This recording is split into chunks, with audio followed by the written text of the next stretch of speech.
Hello दोस्तों, my name is B Prakash and you are watching LSI English education, जहां आप सीख सकते हैं इंग्लिश थ्रू हिंदी। आज के लेसन में हम बात करेंगे इडियम्स के बारे में।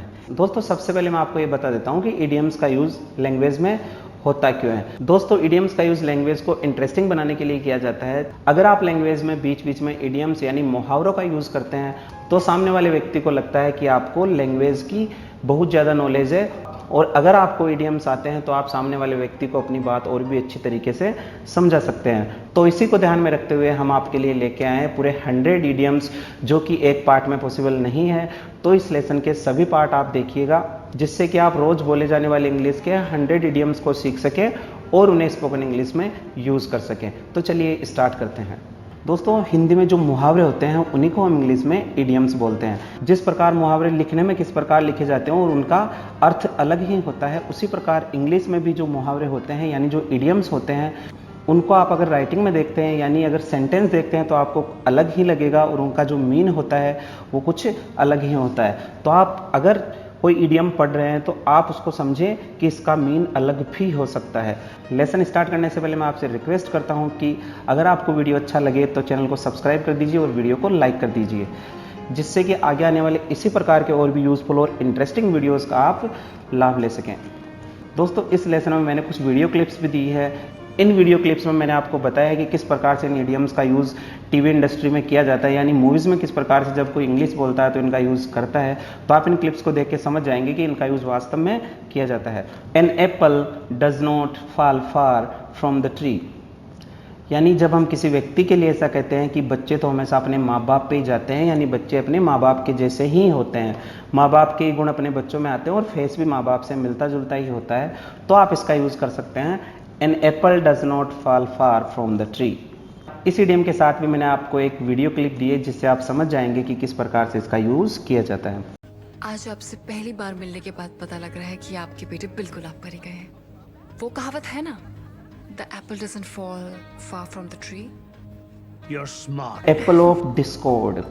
एप्पल ऑफ डिस्कॉर्ड का मीन होता है कलह का कारण या समस्या का कारण, यानी ऐसा कोई व्यक्ति जिसकी वजह से आप दो लोगों के बीच में लड़ाई हो गई, समस्या हो गई या कोई कलह हो गई, तो उसके लिए आप कह सकते हैं एप्पल ऑफ डिस्कॉर्ड।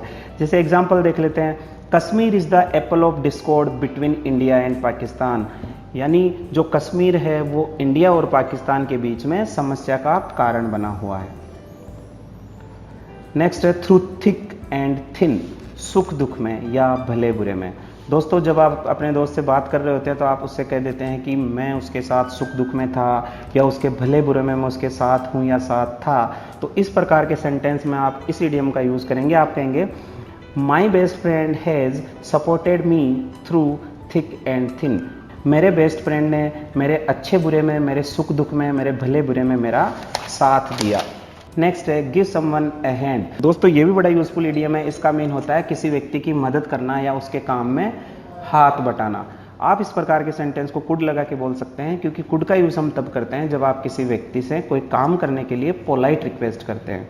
तो देखिए, could you please give me a hand, क्या आप मेरी मदद कर सकते हैं, क्या कृपया आप मुझे इस काम में हाथ बटा सकते हैं। नेक्स्ट है टेक इट ईजी। इसका मीन होता है कोई काम आराम से करो, घबराओ मत, या फिर किसी भी काम को शांति और धैर्य से करो।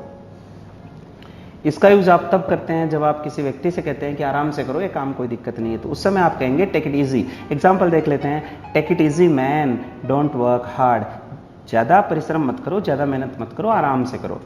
नेक्स्ट है हिट द सेक। दोस्तों, हिट द सेक का यूज़ तब किया जाता है जब हम सोने जाते हैं। इस इडियम का यूज़ फॉरेन कंट्रीज़ में बहुत ज़्यादा किया जाता है। एग्जाम्पल देख लेते हैं, I am very tired, I am going to hit the sack, मैं बहुत थका हुआ हूँ, मैं सोने जा रहा हूँ। नेक्स्ट इडियम है make a long story short, या फिर कहेंगे cut a long story short.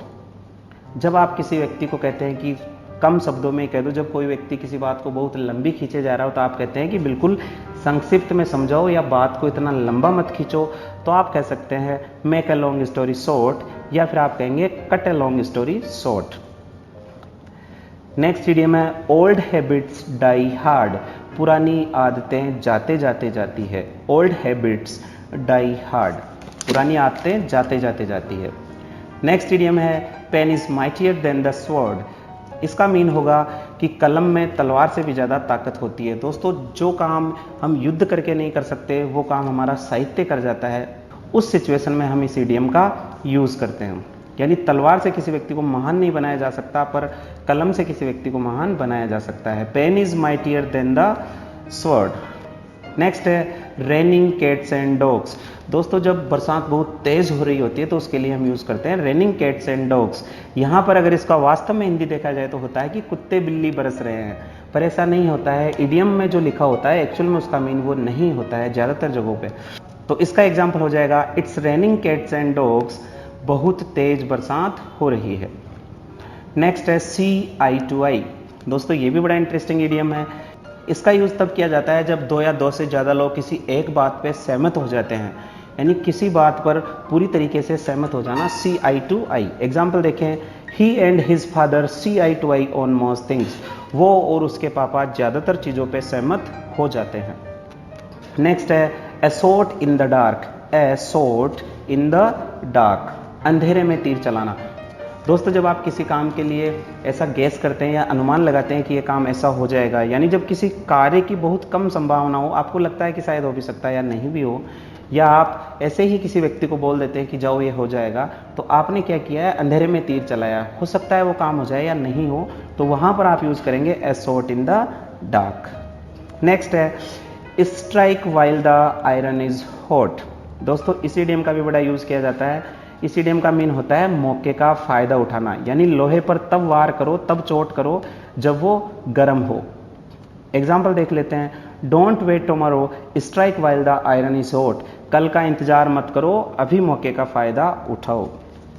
Next idiom है टर्न ए डीफ ईयर। कान मूंद लेना या किसी की बात पर ध्यान न देना।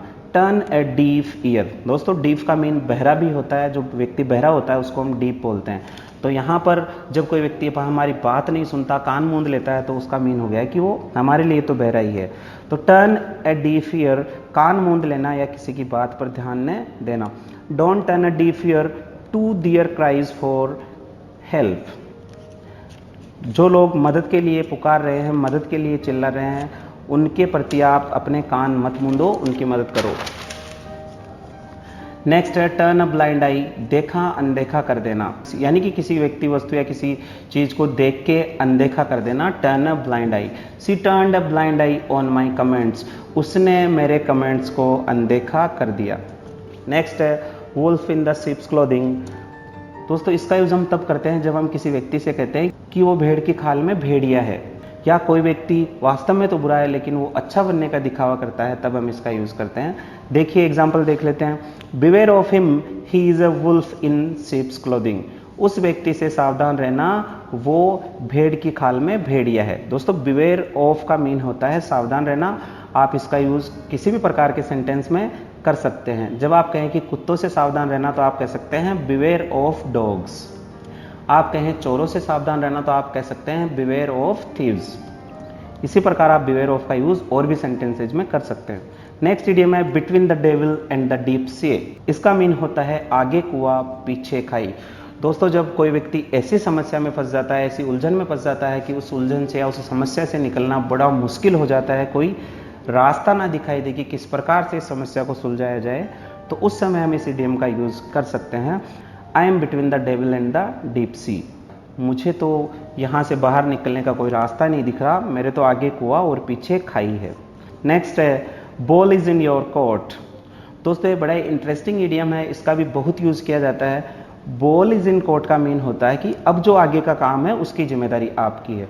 यानी आप तीन लोगों ने मिलकर कोई काम बारी बारी से करने की सोची कि इस काम को इतना मैं कर दूंगा, बाकी आपको करना है, बाकी आपको करना है। तो आपने अपनी तरफ से काम कंप्लीट कर दिया। अब जो आपके बाद वाला व्यक्ति, आप उसे कहेंगे कि now ball is in your court. Example देख लेते हैं, I have done my work. मैंने अपना काम कर लिया है। And now the ball is in your court. और बॉल अब आपके कोर्ट में है, यानी अब आगे के काम की आपकी जिम्मेदारी है।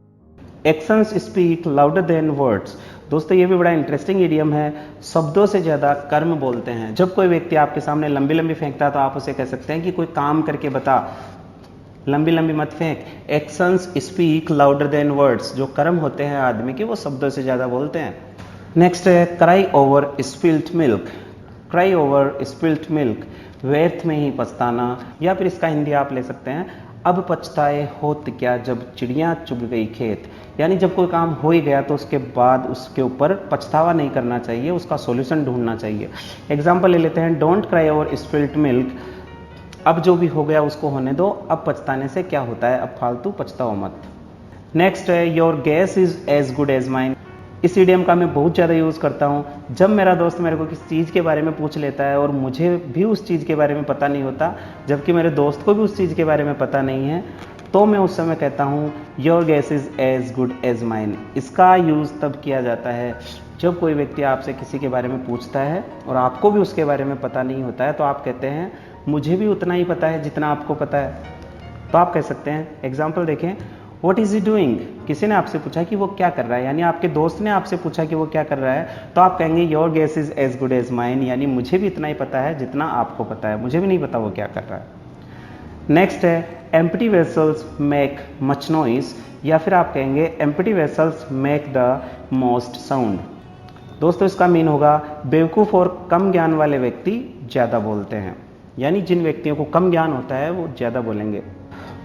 तो अगर कोई व्यक्ति आपके सामने ज़्यादा लंबी लंबी फेंक रहा है, ज़्यादा बोल रहा है, तो आप उसे कह सकते हैं I know empty vessels make the most sound.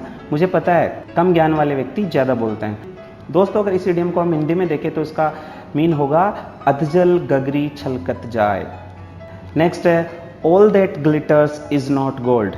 ये भी बड़ा इंटरेस्टिंग इडियम है, इसका भी बहुत ज़्यादा यूज़ किया जाता है। इसका मीन होगा हर चमकने वाली चीज़ सोना नहीं होती। यानी मान लो दो व्यक्ति एक शक्ल के हैं तो जरूरी नहीं कि उनके गुण भी सेम हो। नेक्स्ट है एप्पल ऑफ माई आइज। दोस्तों इसका यूज़ तब किया जाता है जब हम कहते हैं कि वो तो मेरी आंख का तारा है। यहाँ पर एप्पल ऑफ माई आइज का यूज़ हुआ है, जबकि इसकी हिंदी हो जाएगी आंख का तारा। My elder son is the apple of my eye. मेरा बड़ा बेटा जो है वो मेरी आंख का तारा है।